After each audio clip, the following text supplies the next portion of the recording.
और अख्तर साहब ने कहा कि हमको अपनी एक सियासी क़ियादत को मजबूत करना है। मेरे अजीज दोस्तों और बुजुर्गों, भारत की पार्लियामेंट में 306 बीजेपी के एमपीज हैं और भारत की पार्लियामेंट में 540 के करीब लोकसभा के एमपीज हैं। नरेंद्र मोदी को मैंने एक मर्तबा नहीं कई मर्तबा खड़े होकर ये कहते हुए सुना कि छाती पर हाथ मारकर मोदी कहते हैं कि इस देश का सबसे बड़ा ओबीसी नेता मैं हूं। ये भारत का प्रधानमंत्री कह रहा है इस देश का सबसे बड़ा ओबीसी नेता मैं हूं। आपने सुना कि राजद की तरफ से लालू प्रसाद यादव और अब तेजस्वी कहते हैं कि यादवों के हम सबसे बड़े नेता हैं। नीतीश कुमार पिछले 15 साल से कह रहे कि हम कुर्मी और कुशवाहा के नेता हैं। रामविलास पासवान जब तक दुनिया में जिंदा थे, अब उनके फर्जन ये कहती हैं कि हम पासवान के नेता हैं। मांझी साहब ये कह रहे हैं कि हम मांझियों के लीडर हैं। कुशवाहा साहब ये कह रहे हैं कि हम कुशवाहा के लीडर हैं। बीजेपी में जो राजपूत के नेता है कह रहे हैं कि हम राजपूतों के नेता हैं। जो भूमिहार है वो कह रहा है कि हम भूमिहार के नेता हैं। मेरे अजीज दोस्तों और बुजुर्गों, ये जब सब कहा जाता है, कोई भी उन पर फिरका परस्ती का इल्जाम नहीं लगाता। जब मोदी कहता है मैं ओबीसी का नेता हूं, कोई ये नहीं कहता कि ये बी टीम है। रख दीजिए तो। जब लालू से लेकर तेजस्वी यादव ये कहते हैं कि हम यादवों के नेता हैं, तो कोई उनको बी टीम नहीं कहता, वोट कटवा नहीं कहता।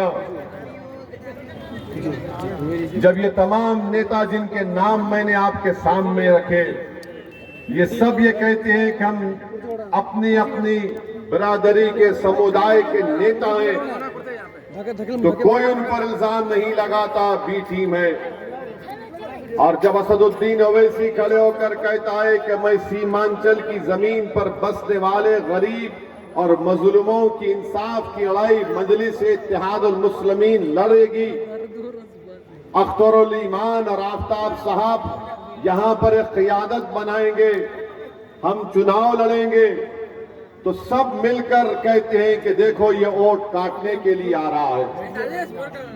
मेरे भाई बताइए, पिछले लोकसभा के चुनाव में 2019 के लोकसभा के चुनाव में बिहार में 40 लोकसभा की सीटें हम एक लड़े,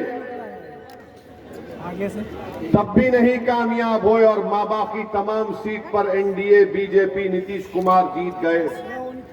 कौन जिम्मेदार है इसका, आप बताइए। कांग्रेस 400 के करीब सीट लड़ी, 50 के करीब उनके एमपी जीत कर आए, इसका जिम्मेदार मैं हूं क्या? हम तो 3 लोकसभा की सीट लड़े।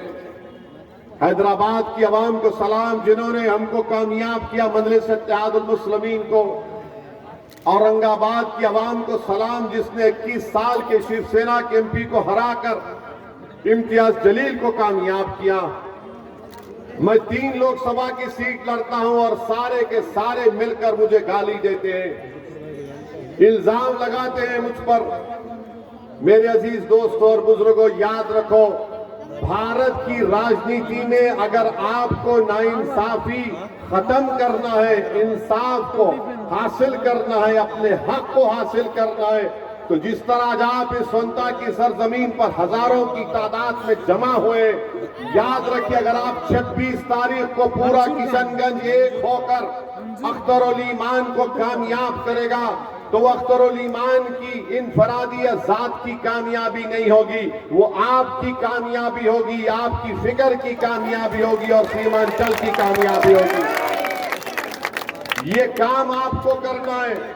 आपने बरसों सबको वोट दिया, मगर कभी आपने अपनी क़ियादत को मजबूत किया, कभी आपने अपने नेता को बनाया, कभी आपने अपनी आवाज को बनाया, कि वो आवाज जाकर लोकसभा में आपके लिए लड़े, आपकी तकालीफ का जिक्र करे, मगर नहीं, हमको ये बोल दिया गया कि आप सिर्फ वोट डाल सकते हो, आप लालू की खिदमत करो, नीतीश की खिदमत करो, अब उनके बेटे की खिदमत करो। अरे कांग्रेस का आप कब से साथ दे रहे हैं बताओ मुझे? जब से मुल्क आजाद हुआ, जब से तो हम कांग्रेस का साथ दे रहे हैं, क्या मिला बताओ? अगर कांग्रेस इंसाफ करती तो क्या सच्चर कमेटी के रिपोर्ट झूठी होती? अगर कांग्रेस इंसाफ करती तो हम बाबरी मस्जिद नहीं खोते, याद रखो। जीबी पंत मुख्यमंत्री थे 1949 में, जब बाबरी मस्जिद के अंदर घुसकर उसकी बेहुरमती की गई, ताले खोले गए, तो कौन मुख्यमंत्री थे, प्रधानमंत्री थे बताओ? मेरे अजीज दोस्तों और बुजुर्गों, फसादात हुए, भागलपुर का फसाद हुआ। अगर भागलपुर के उस गोभी के खेतों को अल्लाह जबान देगा तो सोनता की सरजमीन पर आज खड़े होने वाले लोगों से कहेगा कि सुनो, हमको काट कर दफना दिया गया और हमारी लाशों के ऊपर गोभी को उगा दिया गया। किसकी सरकार थी? जब मेरी थी, मैं मुख्यमंत्री था।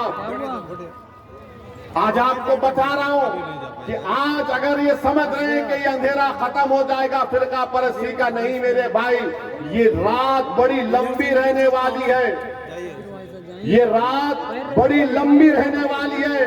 अगर मैं तुम्हारे सामने झूठ बोलकर चला जाऊंगा तो बड़ी ही नाइंसाफी होगी।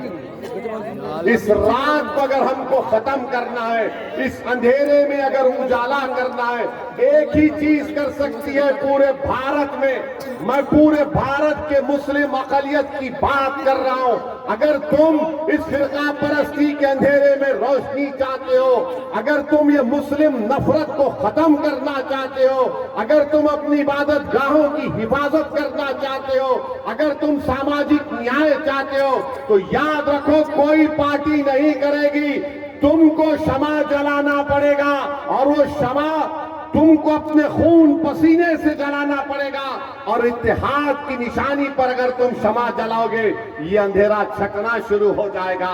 वरना याद रखो, ये चुनाव हो जाएगा, फिर अखलाक मारा जाएगा, फिर पीलू खान मारा जाएगा, फिर जुनैद और नसीर को जिंदा जला दिया जाएगा, फिर बुलडोजर से घर तोड़ा जाएगा, फिर कोई जुलूस में निकलकर मदरसे को जला देगा। अगर तुम सियासी ताकत बनोगे, इत्तेहाद पैदा करोगे, अपनी क़ियादत को बनाओगे, तो ये अंधेरा खत्म होगा।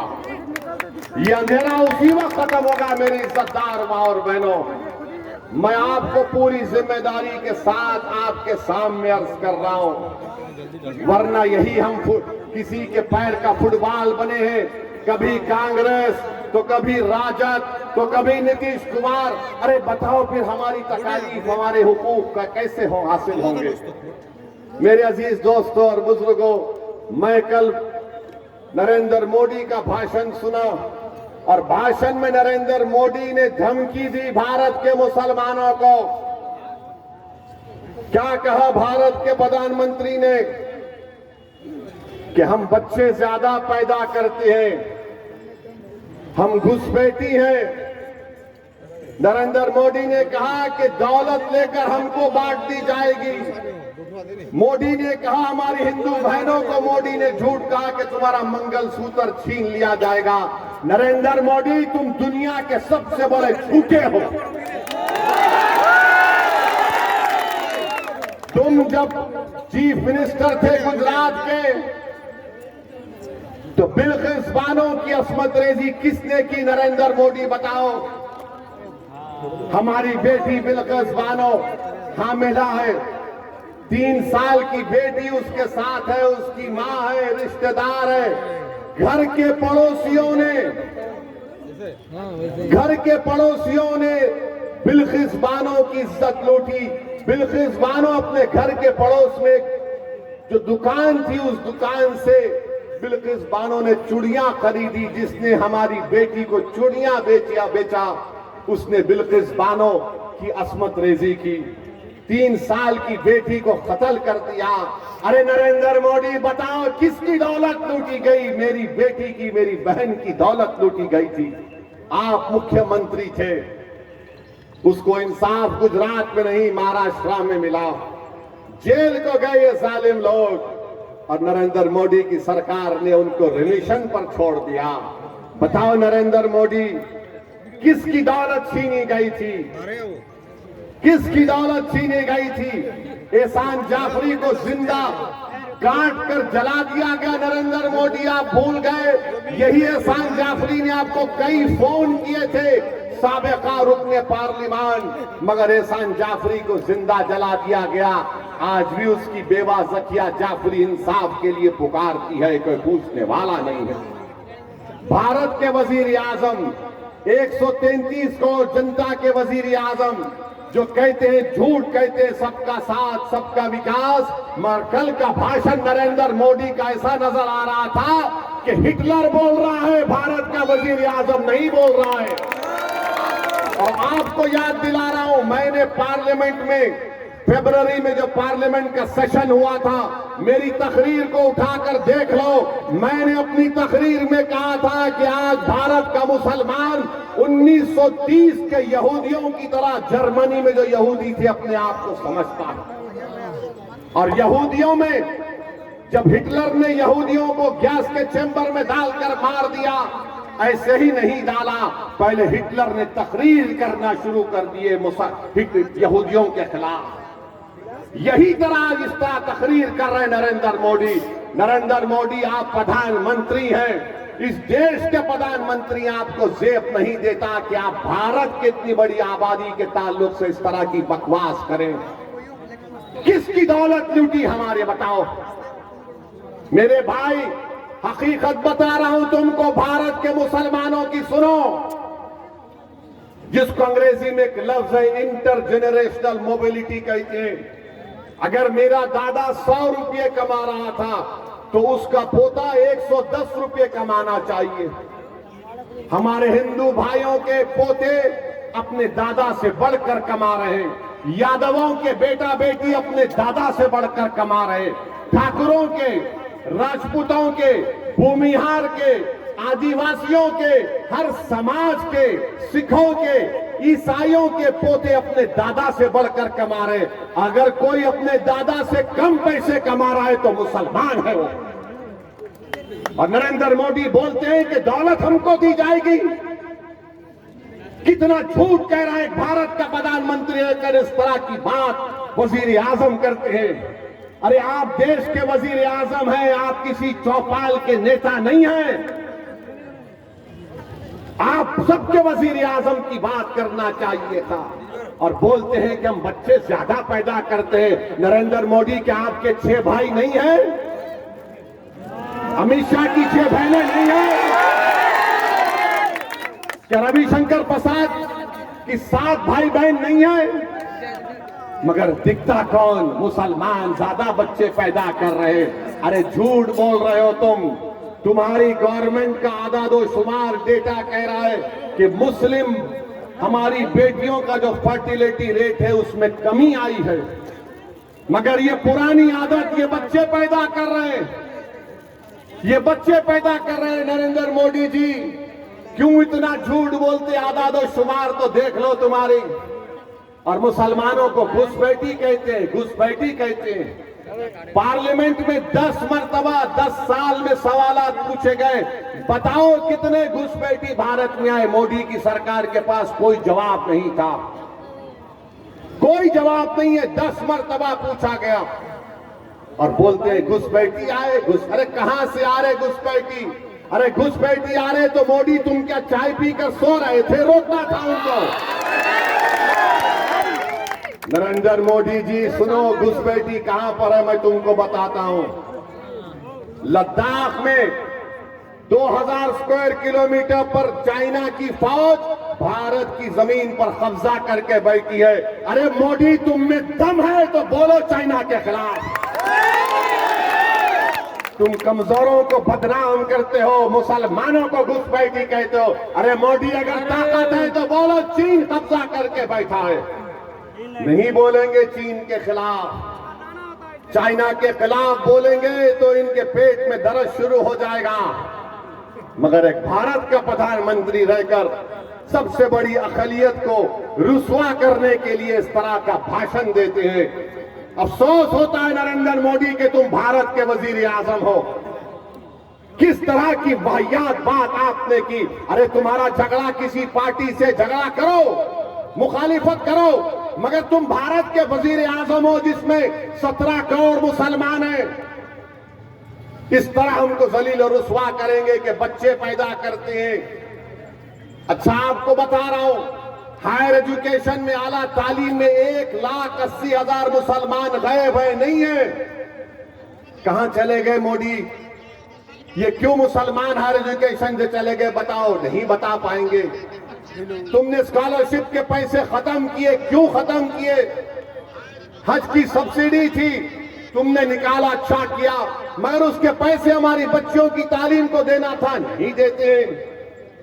आपको मालूम दिल्ली में एक सुनहरी बाग की मस्जिद है, 200 साल पुरानी मस्जिद है, और जब कभी प्रधानमंत्री की गाड़ी जाती है उस रास्ते से, अगर जोहर का वक्त होगा तो उस वक्त जोहर की नमाज उस मस्जिद में नहीं होती। और मोदी कहते हैं कि हम बच्चे पैदा कर रहे हैं, हिंदू बहनों का मंगलसूत्र लूटकर मुसलमानों को दिया जाएगा, हम घुसपैठी हैं। मोदी जी सिखा नहीं तुमने 6 दिसंबर से कुछ, मगर बदनाम किया जा रहा। और याद रखो नरेंद्र मोदी जानते हैं सियासत को, इसीलिए बोल रहे हैं। अब आप और हम क्या करेंगे? क्या ओवैसी एक जज्बाती तकरीर करेगा और तुम जिंदाबाद नारे तकबीर के नारे मारकर घर जाकर सो जाओगे? नहीं। मैं आपसे इसलिए कह रहा हूं कि अब तब्दीली लाओ मेरे भाई, जागो मेरे भाई, उठो। ये वक्त उठकर अपने अकेले लड़ने का है। तुम ये समझे कि तुम्हारी लड़ाई यादव लड़ेंगे, तुम्हारी लड़ाई नीतीश कुमार लड़ेगा। अरे तुम्हारी लड़ाई कोई नहीं लड़ेगा। तुमसे सिर्फ वोट लिया और सत्ता में आ गए। अगर घर किसका जला तो मेरा जला, बेटा किसी का मरा तो मेरा बेटा मरा, किसी की बेटी की अस्मत टूटी गई तो मेरी बेटी की अस्मत टूटी गई, किसी इबादतगाह को तोड़ा गया तो मेरी इबादतगाह को तोड़ा गया। अरे मुझे बेबस कर दिया गया। ये तो अपने इख्तिदार के महलों में आराम से सो रहे। बताओ तुमने क्या हासिल किया? तुमने क्या हासिल किया? सोचो मेरी इस बात को। ये वक्त उठने का है, याद रखो। अगर आज आप नहीं उठेंगे, मैं सिर्फ सोनता की सरजमीन पर आज हजारों की तादाद में आप खड़े उनसे मुखातिब नहीं हो, बल्कि जहां कहीं भी अल्लाह अपने फजल करम से मेरी आवाज को पहुंचाएगा, मैं उनसे कह रहा हूं उठो। मैं मर जाऊंगा, मैं मरने को तैयार हूं, मगर बताओ इन बच्चों का क्या होगा जो आज उम्मीद लगाकर बैठे कि कल मुस्तकबिल हमारा होगा। मैं बार बार कह रहा हूं, इसीलिए बदनाम हो जाता हूं। लोग मेरी जबान से निकले अल्फाज को समझते हैं कि मैं नफरत को फैला रहा हूं। मैं किसी मजहब के खिलाफ ना था, ना कभी रहूंगा। मैं किसी हिंदू के खिलाफ नहीं था, मैं किसी दलित के खिलाफ नहीं था, मैं किसी आदिवासी के खिलाफ नहीं हूं। मैं कैसे किसी का खिलाफ हो सकता हूं जब मेरे रब की किताब का पहला जुमला क्या है? अरहमर राहिमीन। मैं कैसे किसी का खिलाफ हो सकता हूं? यकीनन मैं एक मुसलमान हूं, मैं किसी का खिलाफ नहीं हूं। मैं अपनी हक की बात कर रहा हूं, मैं अपनी आवाज को पैदा करने की बात कर रहा हूं। अगर नरेंद्र मोदी खड़े होकर कह सकता है कि मैं भारत के ओबीसी का नेता हूं, तो क्या अख्तरुल ईमान गए गुजरा अख्तरुल ईमान खड़े होकर नहीं कह सकता कि मैं सीमांचल का नेता हूं? बताओ, मेरे सवाल का जवाब दो। क्या अख्तरुल ईमान खड़े होकर नहीं कह सकता कि मैं सीमांचल का नेता हूं? बताओ आप, क्या अख्तरुल ईमान नहीं कह सकते कि वो सीमांचल के नेता हैं? मेरे भाई, अगर तुम मानते हो तो फिर 26 तारीख को दबाओगे नहीं दबाओगे बटन? ये पूछो पतंग के निकाल कर। अगर अख्तरुल ईमान सीमांचल का नेता है तो हाथ उठाकर बताओ। जहां जहां है हाथ उठाकर बताओ कि अख्तरुल ईमान सीमांचल का नेता है। और नेता को हम कामयाब करेंगे पतंग पर बटन दबाकर। करेंगे आप लोग? 26 तारीख को भूलेंगे तो नहीं? तो मेरे भाई ये काम आपको, हमारी बहनों को, बुजुर्गों को करना है। अख्तरुल ईमान अभी ठहरो, अभी खत्म नहीं हुआ, अभी ठहरो भाई साहब, रुकिए रुकिए रुकिए, बोलने दीजिए।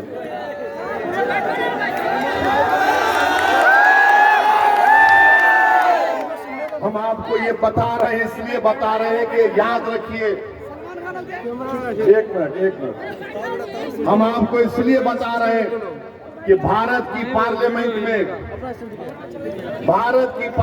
में मैं, इम्तियाज जलील, 2 लोग रह गए मेरे भाई। मैं आपके सामने हाथ फैलाकर अपने लिए नहीं, इन गरीब मजलूम अकलियतों के लिए भीख मांग रहा हूं, जो सीमांचल के भी है और पूरे भारत के हैं। मेरे भाई, हम एक और को कामयाब कर दो, हम 3 मिलकर जाएंगे। हम तीनों को, अख्तरुल ईमान को, इम्तियाज जलील को, नसरुद्दीन ओवैसी को कामयाब कर दो मेरे भाई। मेरी इज्जतदार मां बहनों, तुम्हारी लड़ाई लड़ने के लिए जाएंगे, तुम्हारे बच्चों के रोशन मुस्तकबिल के लिए, सीमांचल के इंसाफ के लिए लड़ाई लड़ना चाहते हैं। मुझ पर कई मर्तबा हमला हो गया, मैं मरने को तैयार हूं, मगर मेरी जिंदगी का एक मकसद है कि जब मैं अपने रब के पास चला जाऊंगा तो मेरी आंख जब बंद हो जाएगी, मैं चाहता हूं कि तुम्हारी सरजमीन पर तुम्हारी ये क़यादत बने, तुम्हारी लीडरशिप बने। आप रुक जाइए भाई, भाई आप रुक जाइए, हट जाइए, क्यों आ रहे बार बार आप? अरे कुछ नहीं होगा ना, क्यों आ रहे हैं?